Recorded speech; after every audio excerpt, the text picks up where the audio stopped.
Wala pa. So bago tayo mag-tuloy-tuloy sa ating kasiyahan, no?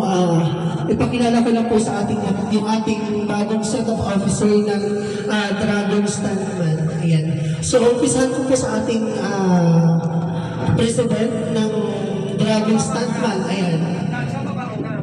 Asa ba? Dito, may patak pa ba? Di ba ba patak pa? Ba't walang ilaw? Walang ilaw. Bukas na ilaw. Hindi ka tinamaan na naman din. Ayan. Ano yung isa-isahin natin? Ayan. Yun! Pala eh. Ayan. Mag-start tayo dito sa ating instructor, no? Andito po yung ating gym director, si Sir Henry Miguel. Palagpakan naman natin.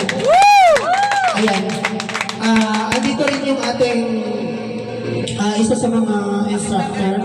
Assistant, direct ano? Oliver? Ayan.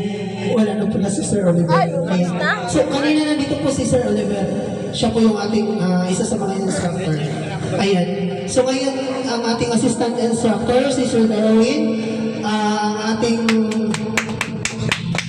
Ano ba? Uy, tayo kayo.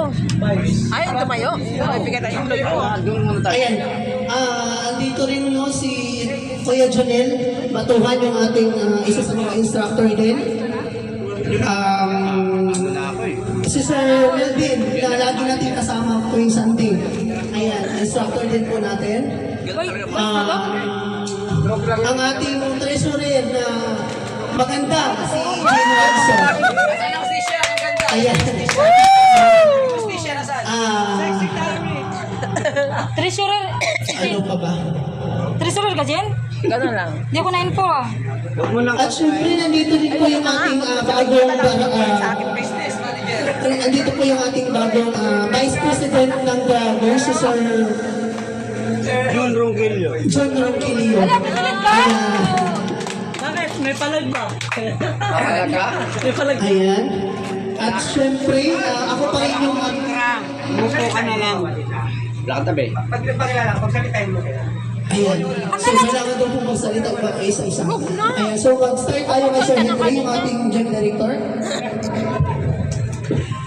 Hello. Ay, buti na lang, di ako officer eh. Parang sila lang ang kinukuno mo, Jen. Ayun na nga ako, nakatapat na nga sa'yo eh. Magandang gabi sa inyo lahat. Hindi sa nakainom tayong lahat, ha? Huwag ka na maingay. Tahimik ka lang. May nagsasalita. Isa-isa, huwag ka naman maingay. Tahimik ka na lang. Okay, ganito.